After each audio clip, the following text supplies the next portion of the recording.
जी नमस्कार साहिल जी, discovery of truth में आपका स्वागत है। नमस्कार नमस्कार। साहिल जी, पहले आपका थोड़ा परिचय दीजिए। मेरा नाम साहिल मक्कड़ है और मैं प्रेजेंटली सूरत में बैंक ऑफ बड़ौदा में कार्यरत हूँ और मैं पेशे से चार्टर्ड अकाउंटेंट हूँ। साहिल जी, क्या आपने मंत्र दीक्षा ली है और ली है तो किससे ली है? मैंने 2003 में पूज्य बापूजी से पानीपत में सारस्वत मंत्र की दीक्षा ली थी। तत्पश्चात 2011 में मैंने गुरु मंत्र की भी दीक्षा पूज्य बापूजी से ही ली हुई है। जी साहिल जी, आप ये बताइए कि आप प्रभु जी के पास कितने सालों से जाते मुझे हैं? करीबन 2.5-3 साल हो गए हैं प्रभु जी के यहाँ जाते हुए। 2018-19 से मैं जा रहा हूँ। क्या प्रभु जी ने कभी आप लोगों का या किसी और का गुरु मंत्र बदला हो, ऐसा आपने देखा है, सुना है, या आपने कुछ ऐसा अनुभव किया है वहाँ पर? नहीं, मैं जो बापू ने मंत्र दिया हो और प्रभु जी ने बदलवा दिया हो? नहीं, बिल्कुल भी नहीं। मेरा ऑलमोस्ट हर महीने एक चक्कर लगता ही रहता है प्रभु जी के कार्यक्रम में, अहमदाबाद या इधर उधर। तो मैंने पिछले 2 साल में ऐसा कुछ भी नहीं देखा है। इनफैक्ट प्रभु जी तो बोलते हैं कि आप लोग अनुष्ठान कीजिए आश्रम में, वाटिका में अपने गुरु मंत्र का। मेरे से भी एक बार ही पूछा कि आपने कितने वर्षों से अनुष्ठान नहीं किया। मैंने 6-7 वर्षों से नहीं किया था। उसके बाद उन्होंने मुझे 3-4 बार अनुष्ठान करने के लिए भी बोला। तो गुरु मंत्र बदलने का तो सवाल ही कहीं पैदा नहीं होता। देखो, प्रभु जी पर कुछ लोग ऐसा आरोप लगा रहे हैं कि प्रभु जी बापू जी के खिलाफ कुछ षड्यंत्र कर रहे हैं। क्या आपको लगता है कि प्रभु जी ऐसा कुछ कर सकते हैं? पहली बात, अगर हम लोग एक सांसारिक दृष्टिकोण से देखें तो प्रभु जी एक पुत्री अपने पिता के खिलाफ कभी षड्यंत्र कर ही नहीं सकती, जो सबसे पहली बात होती है। दूसरी बात, वो उनके गुरु भी हैं और उनमें गुरु के प्रति जो श्रद्धा है वो भी हम लोगों को बार बार जब हम लोग सत्संग में जाते हैं तो देखने को मिलती है। हमारी खुद की पूज्य बापू जी के जाने के बाद से कहीं ना कहीं उनके फिज़िकली हम लोगों को दर्शन नहीं मिले, सत्संग नहीं मिला, तो हमारे सेवा कार्यों में हम थोड़ी कमी आई, हम लोग थोड़े आलसी हो गए। तो मुझे ऐसा लगता है कि प्रभु जी से जुड़ने के बाद से वो एनर्जी वापस आने लगी। हम लोग बार बार, मैं अहमदाबाद भी जाता हूँ तो मुझे लगता है कि हमारी श्रद्धा हमारे सेवा कार्यों में पहले से बढ़ोतरी ही हुई है। तो षड्यंत्र की तो बात हो ही नहीं सकती है। इनफैक्ट वो तो हमें हमारे गुरु मंत्र में स्थित रहने के लिए बोलते हैं, हमें एकादशी करने के लिए बोलते हैं और उनके सत्संग से तो हम लाभान्वित होते ही हैं।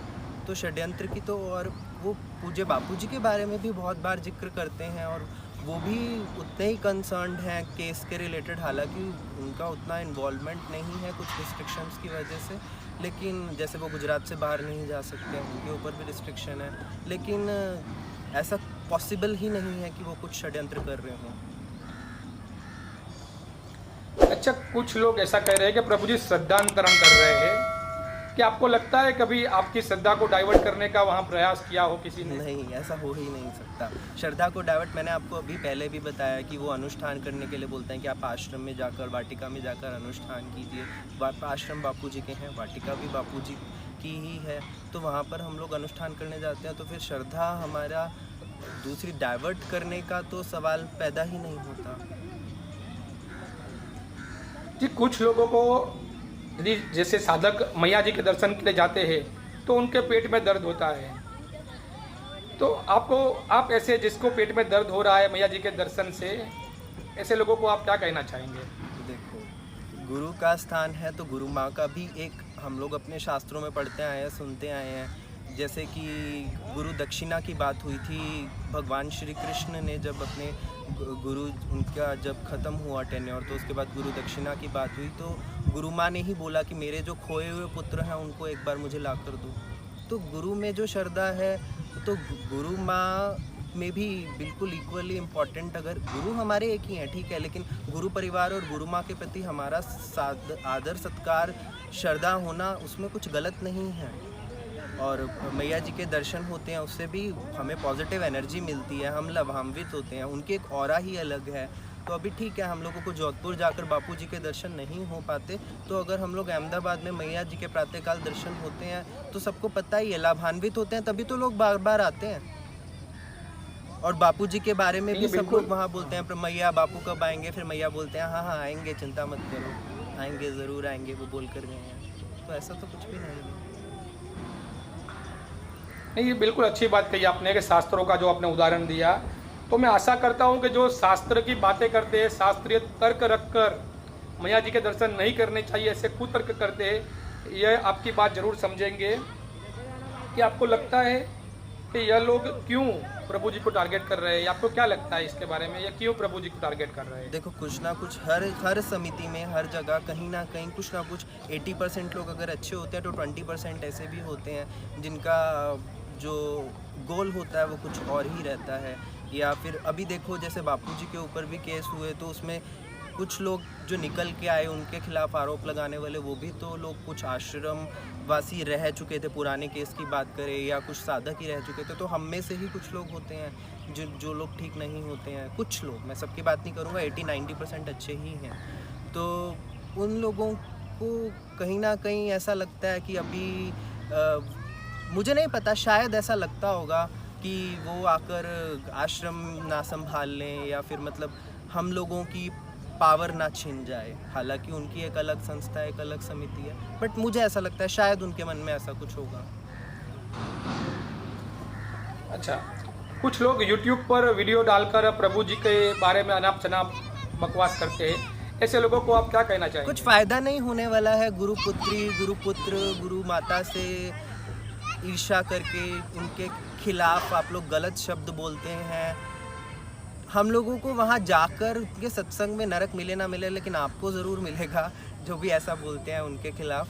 तो उनसे ईर्ष्या करके, उनमें लोगों की श्रद्धा खराब करके कुछ भी फ़ायदा नहीं होने वाला है। उल्टा वरन ये गुरु के प्रति, अभी मातृपितृ पूजन दिवस का भी पिछले वर्ष मुंबई में कार्यक्रम हुआ था प्रभु जी का, तो वो भी बापू जी के सिद्धांतों पे ही चलते हैं। देखो, तो कुछ फ़ायदा नहीं होने वाला है उनके खिलाफ। ये सब आप लोग षड्यंत्र करते हैं, लोगों को भड़काते हैं, उल्टा आप लोगों को उसका पाप तो लगेगा ही। और लोगों की श्रद्धा में मुझे भी नहीं लगता कुछ खास फ़र्क पड़ने वाला है। कुछ 20-30% लोगों को फ़र्क पड़ता होगा, 70-80% जो लोग हैं उन लोगों को फ़र्क नहीं पड़ता, क्योंकि जितने भी लोग यहाँ पर टिके हुए हैं अपने अनुभवों के कारण ही टिके हुए हैं। हम लोग जाते हैं तो हमें पता है कि हमारा गुरु परिवार एक है और एक ही रहेगा।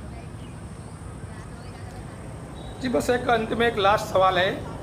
जो हमारा साधक परिवार है, जो साधक समुदाय है पूरे भारत भर में, विश्व भर में फैला हुआ, उस समुदाय को आप क्या कहना चाहेंगे, क्या मैसेज देना चाहेंगे? साधक परिवार को मैं यही कहना चाहूँगा कि ऐसे लोगों की वीडियोस देखकर, ऐसे लोगों की बातें सुनकर आप लोग भ्रमित ना हो। लोग कुछ भी बोलें, आप लोग अपने एक्सपीरियंसेस, अपने अनुभवों पर जाएं। आप उनके सत्संग में जाकर तो देखें, उनके बाद उनके प्रति अपना निर्णय बनाएं। उनके बाद अपने मन में जो भी आप लोग फैसला करना चाहें कि वो सही है या गलत, उसके बाद वो बात आती है। पहले आप एक बार जाकर तो देखें, उसके बाद अगर आपको लगता है वो गलत है तो फिर बात बनती है। अदरवाइज सिर्फ भ्रमित, तथ्यकथित वीडियोस देखकर ओपिनियन फ्रेम करना मुझे नहीं लगता कहीं से भी सही है। जी, बहुत बहुत धन्यवाद साहिल जी आपका। तो हम आशा करते हैं कि साहिल जी की बातों से आपको थोड़ा समझ आया होगा, और जो प्रभु जी पर जो आरोप लग रहे हैं वो बिल्कुल गलत है, ऐसा अब आपको भी पता चलता होगा। और साहिल जी ने बताया कि हमारे स्वानुभव से हमें ये सब देखना चाहिए, समझना चाहिए। किसी के बहकावे में आकर, किसी की बातें सुनकर हमें किसी झूठी बातों को सच नहीं मान लेना चाहिए। तो मिलते हैं अगले वीडियो में, तब तक के लिए इजाज़त दीजिए। जय हिंद, जय भारत, जय सनातन।